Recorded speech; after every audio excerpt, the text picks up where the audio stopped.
নমস্কার, আপনাদের প্রত্যেককে ইংলিশ টিউশনে সুস্বাগতম।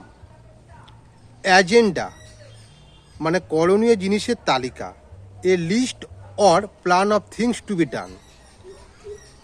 অ্যাজেন্ডা বলতে কোনো সভা সমিতি বা মিটিংয়ের যে কার্যসূচি বা আলোচ্য বিষয়, মানে সেই মিটিং বা সভা সমিতিতে কী কী বিষয় আলোচিত হবে বা কী কী বিষয় নিয়ে উপস্থাপিত হবে, সেটাকেই এক কথা বলা হয় অ্যাজেন্ডা।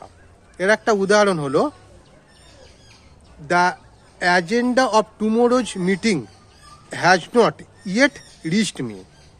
মানে আগামীকালের মিটিংয়ের যে আলোচ্য সূচিটা এখনও আমার কাছে এসে পৌঁছায়নি।